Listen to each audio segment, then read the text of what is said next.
স্বৈরাচার শেখ হাসিনার শাসনকালে বাংলাদেশের কোনো মানুষ স্বাধীনভাবে কথা বলতে পারে নাই কোনো প্রতিবাদ করতে। জুলাই আগস্ট ছাত্র আন্দোলনের সময় বিশ্ববিদ্যালয়ে কোনো ছাত্রছাত্রী বা শিক্ষার্থীদের কাউকে ঢুকতে দেয় নাই। বিশ্ববিদ্যালয়ের ভিতরে হাসিনার হুকুমের আওয়ামী পুলিশ। গণ অভ্যুত্থানের পর ঢাকা বিশ্ববিদ্যালয়ের এখন কার চিত্র কেমন? এসকে মামুনের ক্যামেরায় বিস্তারিত জানাচ্ছেন সুমন শেখ।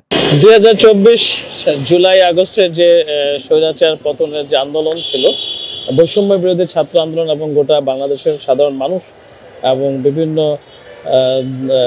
রাজনৈতিক দল যারা ছিলেন, এই স্বৈরাচার সরকারকে পতনের সময় বা এই ঢাকা ইউনিভার্সিটির ক্যাম্পাসে কিন্তু এই বাংলাদেশ পুলিশ এবং বিভিন্ন আইন শৃঙ্খলা বাহিনী কিন্তু এদেরকে ক্যাম্পাসে ইউনিভার্সিটির এরিয়ার ভিতরে ঢুকতে দেওয়া হয়নি।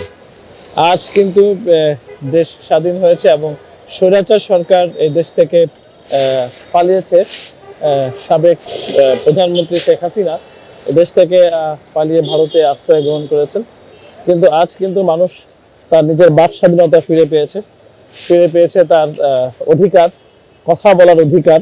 যে এত বছর মানে 16টা বছর এই বাঙালি জাতি সাধারণ মানুষ যারা কথা বলার সুযোগ পায়নি এবং তার স্বাধীনতাকে তারা বলতে পারেনি, আজ কিন্তু সেই কথা বলার সুযোগ বাংলাদেশের মানুষের আছে। এই জায়গাটার মধ্যে ঠিক আমার মনে আছে, আমি যখন সেই 18 জুলাই 16 জুলাই থেকে 16 জুলাই 17 18 জুলাই মাস পুরোটাই কিন্তু ঢাকা ক্যাম্পাসের ভিতরে আমরা ঢুকতে পারিনি। বিভিন্নভাবে বিভিন্ন জায়গায় কিন্তু গোপনীয়তা রেখে কিন্তু গণমাধ্যম কর্মী কিন্তু এই ঢাকা বিশ্ববিদ্যালয়ের ক্যাম্পাসের ভিতরে আসছে এবং এখানকার তথ্যগুলো কিন্তু সাধারণ মানুষের কাছে, দেশবাসীর কাছে, সারা বিশ্বের কাছে কিন্তু উপস্থাপন করার চেষ্টা করছে।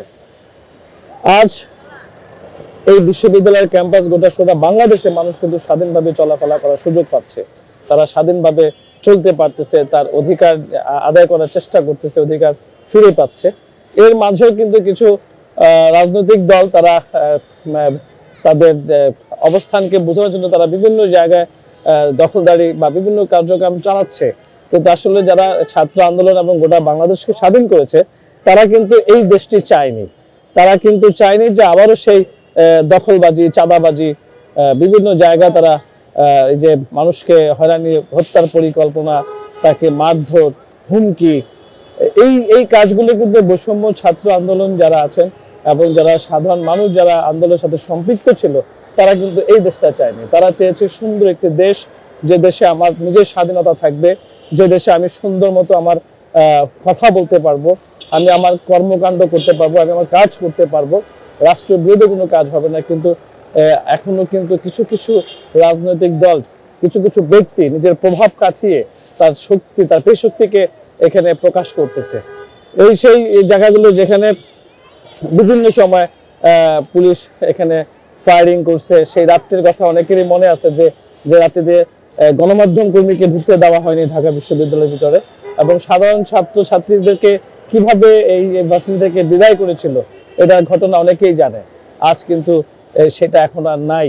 হাসি মুখে দেশকে তারা নিঃশ্বাস নিতে পারছে। দেশের মানুষ এখন বিভিন্ন দাবি দেওয়া নেওয়ায় কিন্তু তারা বিভিন্ন জায়গায় অবস্থান নিচ্ছে, যেমন সচিবালয়ের গেটে এবং প্রেস ক্লাবে তাদের স্বাধীনতা ফিরে পেতে চায়, তাদের অধিকার নিয়ে কথা বলে, তারা তাদের অধিকার ফিরে পেতে চায়।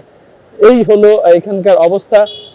এনএন টেলিভিশন সবসময় সত্য কথা বলে গেছেন এবং সত্য চিত্র আমরা তুলে ধরার চেষ্টা করেছি। এই বাংলাদেশে এই গণ অভ্যুত্থানের সময় আমরা বিভিন্ন সময় অনেক টিয়ার সেল এবং গুলির সম্মুখীন হয়ে কিন্তু আমরা সংবাদ সংগ্রহ করেছি। সেই ক্ষেত্রে আপনাদের সবাইকে সত্য কথা এবং সৎ জিনিস দেখানোর জন্য, মানে যে বিষয়টা হলো যে এনএন টেলিভিশনের পক্ষ থেকে আমরা সবসময় সত্য কথাটি প্রকাশ করার চেষ্টা করেছি। এসকে মামুনের ক্যামেরায় সুমন শেখ, এনএন টেলিভিশন, ঢাকা।